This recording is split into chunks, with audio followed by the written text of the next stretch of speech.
ہم اللہ کے تمام نبیوں پر ایمان رکھتے ہیں، تمام نبیوں پر ایمان رکھتے ہیں۔ مسلمان کسی بھی نبی کی ہرگز ادنا بھی توہین یہ سوچ بھی نہیں سکتا۔ اور یہ مسئلہ یاد رکھیں، یہ عقیدہ یاد رکھیں کہ نبی کی تعظیم عین فرض ہے، نبی کی تعظیم عین فرض ہے۔ ادنا سی بھی توہین تحقیر والا معاملہ، نبی کی ذات تو نبی سے نسبت رکھنے والی چیز، یہاں تک لکھا ہمارے علماء نے اپنی کتابوں کہ انبیاء کے بال کو، انبیاء کے لباس کو، ان میں بھی ایسی کوئی توہین والی بات کرنا، تحقیر والی بات کرنا، تو یہ آدمی کو کفر میں ڈال دے گی، یعنی دائرہ اسلام سے خارج ہو جائے گا۔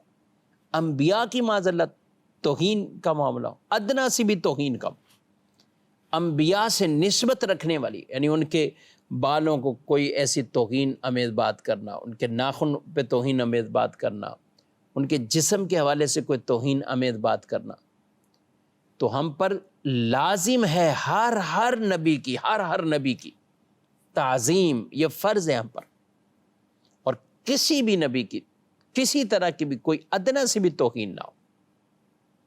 اور یہ تعلیم خود ہمارے پیارے نبی صلی اللہ علیہ وسلم نے ہمیں عطا فرمائی، یہ تعلیم ہمیں اللہ نے عطا فرمائی ہے، یہ تعلیم ہمیں پیارے نبی صلی اللہ علیہ وسلم نے عطا فرمائی، یہ ہمارے ایمان کا حصہ ہے۔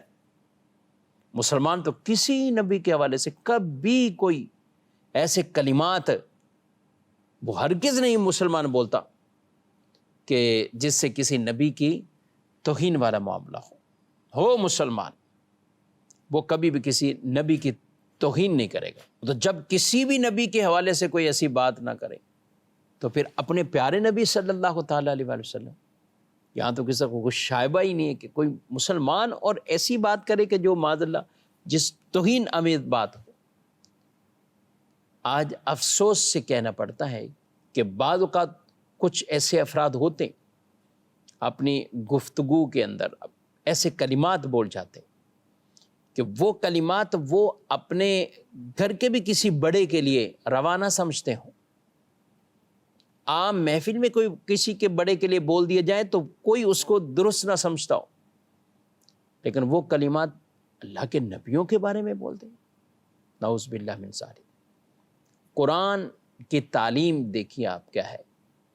نبی کریم صلی اللہ علیہ وآلہ وسلم جب خطبہ دیا کرتے تھے، بیان فرماتے تھے، واعظ کرتے تھے، تو آپ کے مبارک کلمات ایسے تھے کہ جو زبان مبارک سے ادا ہوتے تھے، اگر کوئی گننا چاہتا تو گن سکتا تھا، یعنی ایسے ٹھہراؤ کے ساتھ، احسن انداز کے ساتھ، گویا کہ موتی جھڑ رہے ہیں۔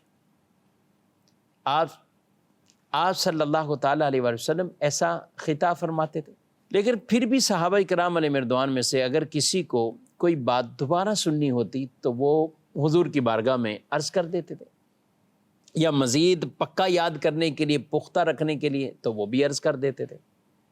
اور اس وقت لفظ کلمہ بولا جاتا تھا راعنا۔ راعنا کا مطلب آپ ہماری رعایت فرمائیں، آپ ہماری رعایت فرمائیں۔ حضور علیہ السلام دوبارہ بات ارشاد فرما دیتے، مگر یہی کلمہ، یہی لفظ بعض اس کو کھینچ کر پڑھنے لگے، راعینا یوں کر کے تھوڑا سا اس کو بدل کر پڑھ دیا کہ اس سے قصد اس برے معنی کے لیتے۔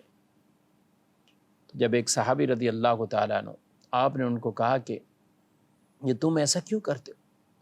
تو انہوں نے کہا سارے مسلمان ہی رائنا بولتے ہیں، اب وہاں پہ رائنا عام بول دیا، سارے ہی بولتے ہیں۔ تو وہ حضور علیہ السلام کی بارگاہ میں حاضر، یا رسول اللہ صلی اللہ علیہ وسلم، یہ برے قصد سے برا معنی ان کے ہاں ہے، تو یہ اس وجہ سے یہ اس طرح بولتے ہیں۔ تو اللہ پاک نے قرآن مجید فرقان حمید میں ایمان والوں سے فرمایا، یا ایھا الذین آمنوا لا تقولوا راعنا، اے ایمان والو تم راعنا مت کہو، وقولوا انظرنا، اور کہو کہ آپ نظر رحمت فرما دیں، آپ نظر فرما دیجئے، واسمعوا، اور غور سے سنو، وللکافرین عذاب علیم، اور کافروں کے لیے دردناک عذاب۔ یہاں بات ارشاد فرما دیا ایمان والو وہ لفظ ہی نہ کہو جس میں ایک احتمال دوسرا بھی نکلتا ہو. لفظ ایک ہے، معنی اس کے مختلف، ایک اچھا اور ایک برا معنی. تو ایسے لفظ کی نسبت بھی نبی صلی اللہ علیہ وسلم کی طرف نہ کرو کہ کوئی وہ بے ادبی والا کوئی اور توہین والا پہلو کوئی دوسرا نہ لے رہا ہو. ایمان والوں کو ہی منع کر دیا. اور کیا غور سے سنو، پھر بھی اگر کسی کو بات سننی ہے وَقُولُ انظُرْنَا، اور کہو کہ آپ نظر رحمت فرما دیجیے. یہ کیا ہے؟ نبی پاک صلی اللہ علیہ وسلم کی تعظیم، توقیر.